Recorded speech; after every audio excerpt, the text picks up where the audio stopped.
तो बच्चों, पिछली कक्षा में हमने पढ़ा था कि लिंग कितने प्रकार के होते हैं।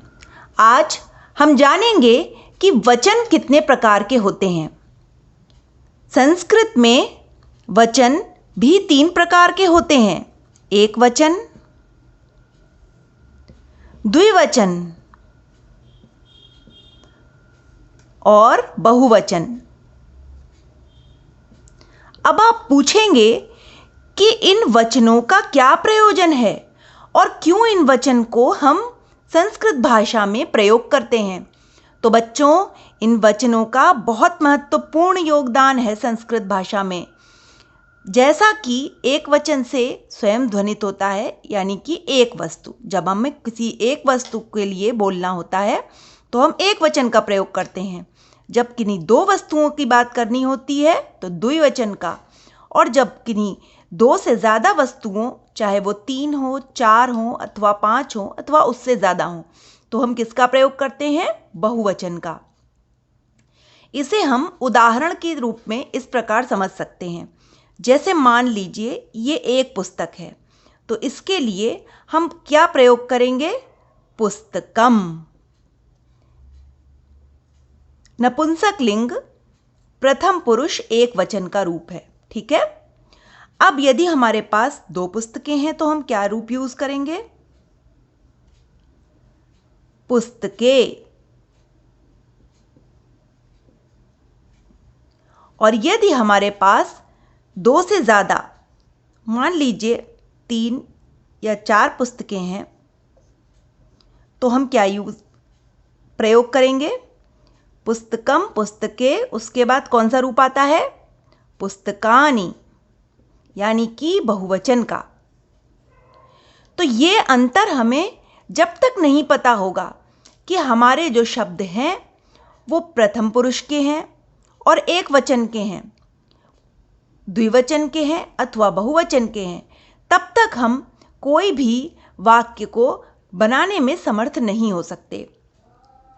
किसी भी भारतीय प्रादेशिक भाषा, चाहे वो मराठी हो, पंजाबी हो, गुजराती हो, कन्नड़ हो, उसको जानने वाला छात्र संस्कृत को आसानी से सीख सकता है। वचन के बारे में जानने के बाद अब हम देखेंगे कि जैसा कि मैंने पहले कहा था कि जो पुल्लिंग शब्द होते हैं उनकी पहचान होती है कि वो आकारांत होते हैं। आकारांत मतलब जिसके अंत में छोटा आ आता है। इन्हीं को हम वचन के आधार पर भी अलग अलग करेंगे। जैसे मानते हैं पहला शब्द है हमारे पास चिकित्सक। तो चिकित्सक का एक वचन का रूप क्या होगा? यानी कि एक चिकित्सक क्या बनेगा? चिकित्सकः।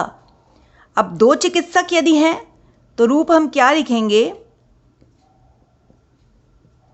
चिकित्सकौ। इसी प्रकार यदि 2 से ज़्यादा हैं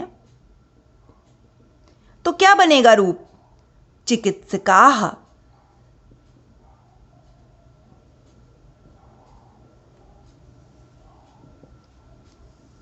ये एक वचन, ये द्विवचन और ये बहुवचन का रूप बना। ठीक है। अब इसी प्रकार अन्य शब्द भी हैं जो अकारांत पुल्लिंग के हैं। उनके तीनों वचनों में रूप किस प्रकार बनेंगे? जैसे नरः, नरौ, नराः। नर का अर्थ क्या होता है? मानव। एक अन्य शब्द है कृषक। कृषक का अर्थ आप जानते ही होंगे, किसान। क्या बनेगा रूप? कृषकः। 2 किसान होंगे तो क्या लिखेंगे? कृषकौ। और 2 से ज़्यादा हैं तो कृषकाः। तो ये अंतर होता है और ये अंतर जानना अत्यंत आवश्यक है, क्योंकि आप संस्कृत को तभी समझ पाएंगे जब आप उसमें वचन को समझ लेंगे। इसी प्रकार अन्य शब्द भी हैं जो अकारांत पुल्लिंग कहलाते हैं। उनकी सूची मैं एक बना देती हूँ यहाँ पे। जैसे आप मान लीजिए एक शब्द है सूर्य, ये भी अकारांत पुल्लिंग है। चंद्रः, इसके रूप भी इसी प्रकार चलेंगे। मेघः,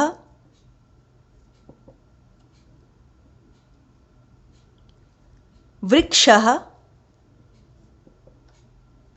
गजः, मूषकः,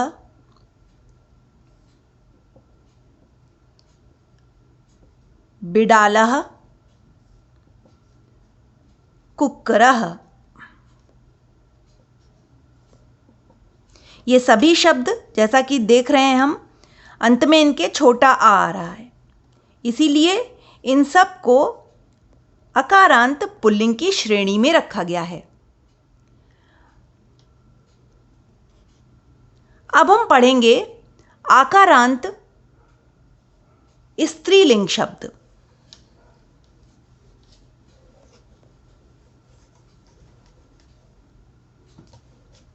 जैसे हमने पढ़ा था कि अकारांत पुल्लिंग होते हैं, उसी प्रकार आकारांत शब्द जो होते हैं वो स्त्रीलिंग होते हैं।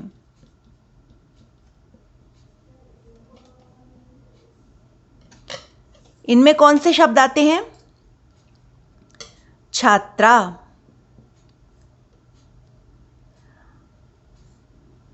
शिक्षिका। इनमें आप देख पा रहे होंगे कि अंत में बड़ा आ आया है। इसी प्रकार गायिका,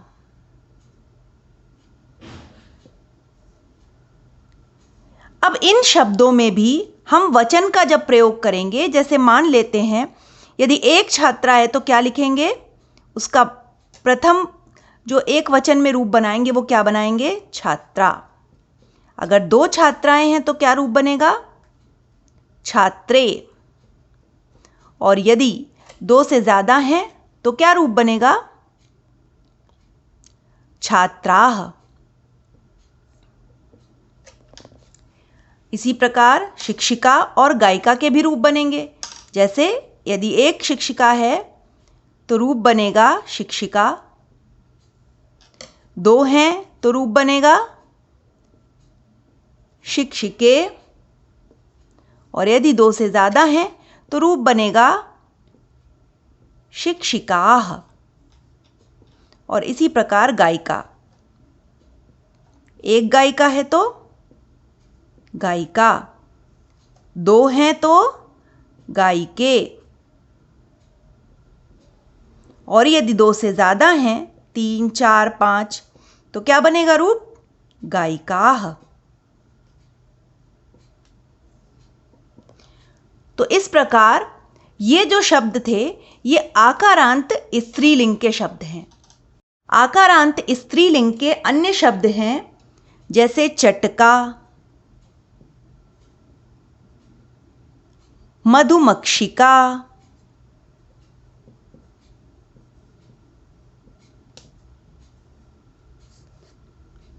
मूषिका। ये सारे स्त्रीलिंग के हैं और इन सब में आप देख सकते हैं अंत में बड़ा आ रहा है। वाटिका,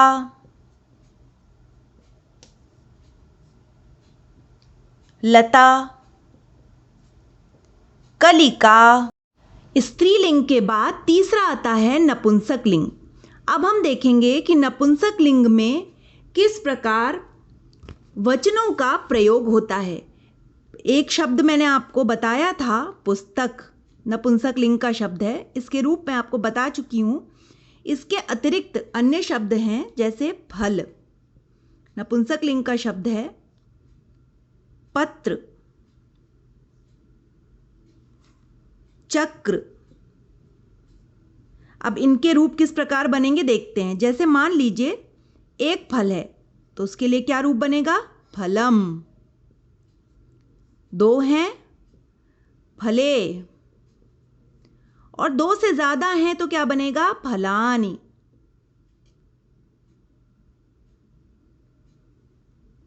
इसी प्रकार पत्रम,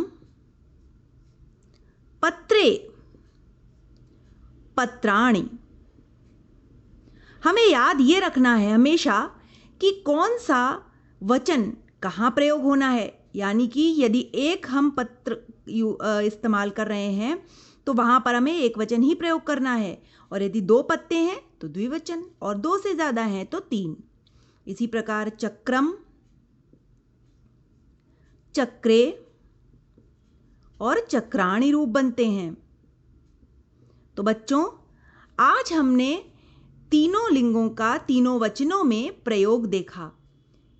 पहला पुल्लिंग, स्त्रीलिंग और नपुंसक लिंग, ये 3 लिंग होते हैं, और इसी प्रकार 3 वचन होते हैं। कौन कौन से? एक वचन, द्विवचन और बहुवचन। एक वचन का अर्थ है कोई भी एक वस्तु, और द्विवचन का अर्थ है 2, और बहुवचन का अर्थ है 2 से ज़्यादा, वो 3, 4, 5 या संख्या में कितने भी हो सकते हैं।